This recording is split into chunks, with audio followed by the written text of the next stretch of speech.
Hello friends, today we will start with the next topic, that is map projection.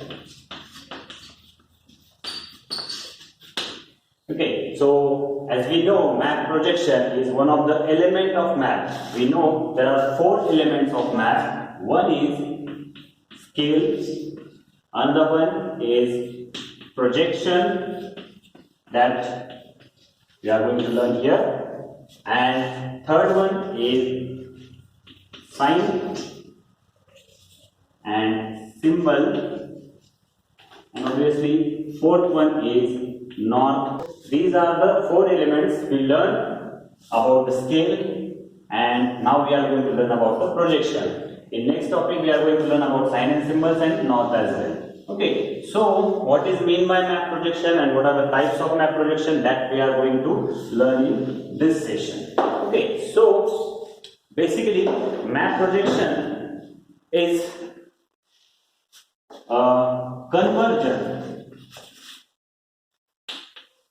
conversion of 3D globe.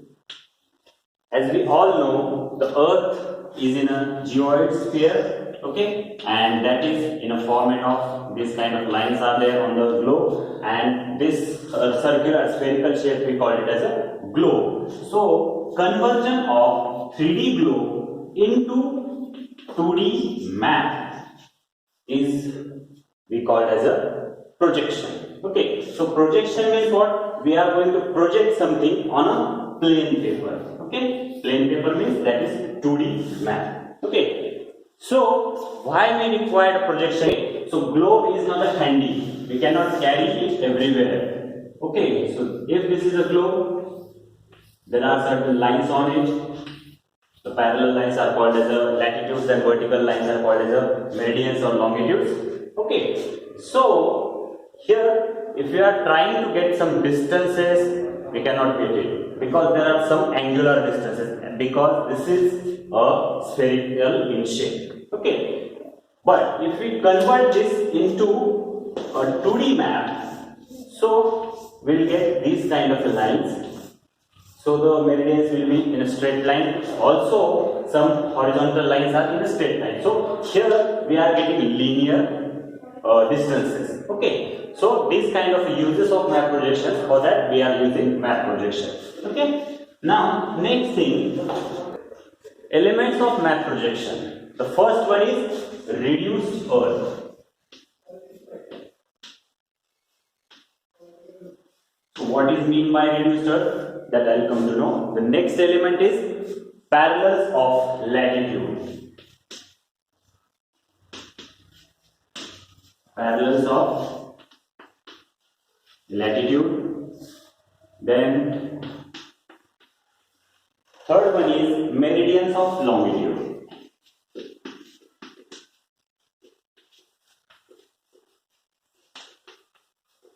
So one by one we will discuss on it with the diagram, and combinedly it is called as a gratitude. Okay, so what is mean by that? That we are going to learn one by one. So for the first thing, we need to understand what is mean by reduced earth. Reduced earth, because the globe is in a spherical shape, there are 360 parallels, 360 meridians, so we cannot generally take into consideration into that, but we need to reduce that for some sort of scale. So that is a reduced scale, and for that we are having a scale that is called as a representative fraction. Okay, so how to use that representative fraction we will discuss in the next example actually. Then we are considering second thing, parallels of latitude. What are parallels of latitude and meridians of longitude? I'll show you a diagram, with that we can easily understand. A globe is there. There are some imaginary vertical lines on it. Those are called as a meridians or longitudes. Okay, and there are some horizontal lines as well. Okay, as we all know, the globe is in a spherical shape, so all these lines are in a spherical manner. The properties of these lines are, all these latitudes and all these longitudes, they are intersecting each other at every point at 90-degree angle.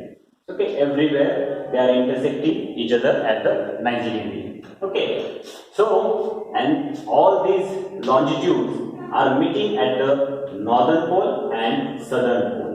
Okay, the globe has been divided into two equal parts with the central latitude, which is known as the equator, which is also known as a 0-degree latitude.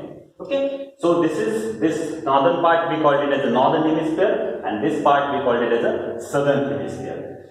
Same, there is a prime meridian which is running from the Greenwich, and which is also known as the Greenwich meridian. So that is also we are considering 0-degree longitudes. Okay, so these are some properties regarding latitudes and longitudes. Okay, so we need to understand these things before we construct a map or map projection. Okay, so why we are discussing this way? Because we are using some meridians, we are going to use some latitudes, and we need to consider this thing. This is very important. This is an equator, and how it divides, and how to plot a map projection using this equator, that we are going to learn in the next some examples. Okay. Then equidistant, and the last one is azimuthal.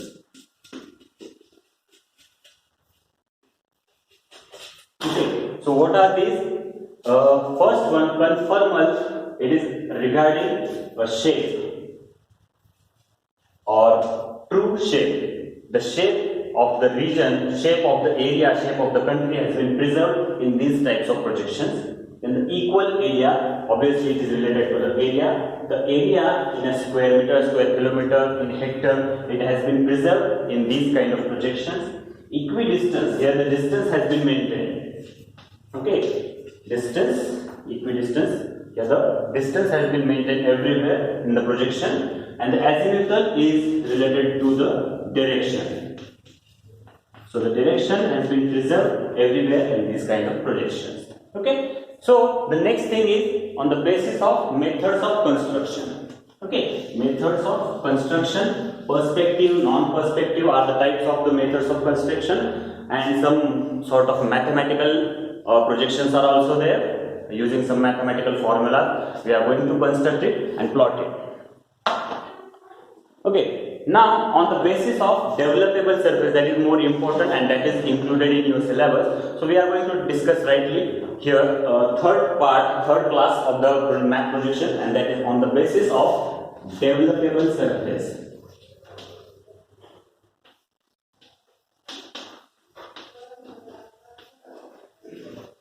Developable surface. The first one is zenithal, second one is conical, and third one is cylindrical.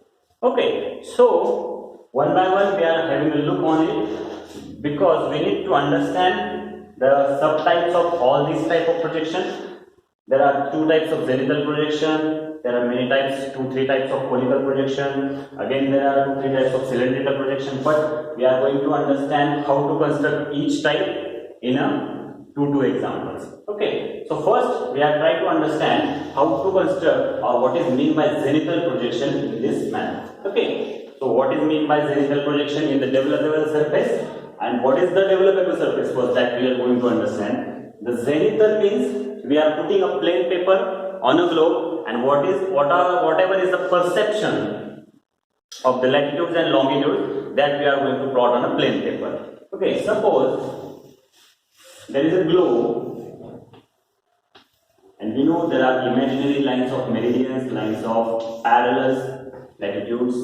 Okay, and if we put one source of light over here, okay, and if you put a plain paper on this northern hemisphere, so whatever is the perception of the shadow of these latitudes and longitudes on this globe, on this plain paper, that will be develop our projection. And how it will look like this. Suppose I open this paper, so it will look like this. The point is our northern pole. The first circle, that is first latitude, another circle, then another circle. So all these are the circles which are showing here by the latitude. From this center we are getting some lines like this. Those lines are our meridians or longitudes. Okay, so that is a type of projection which is known as zenithal projection. Okay, fine. So next one is conical projection. The same thing, but not a plain paper or not a plain sheet, but here we are going to put a cone, paper cone on a globe. Okay?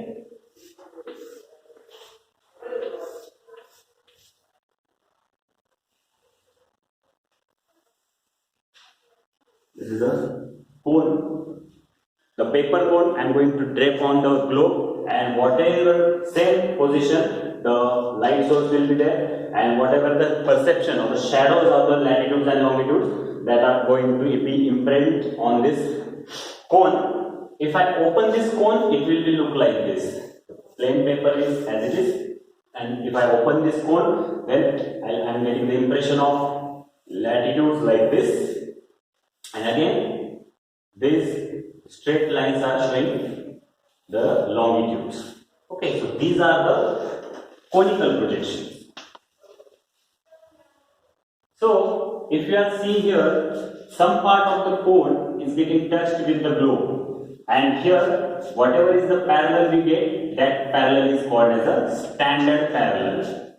So along this parallel, the shape, area and direction has been preserved. All the properties of projection has been preserved along this line, in this kind of projection. There are certain types of projections, polyconic projections, or one standard parallel projection, two standard parallel conical projection. So in this case we are going to learn about only one standard parallel projection. Okay.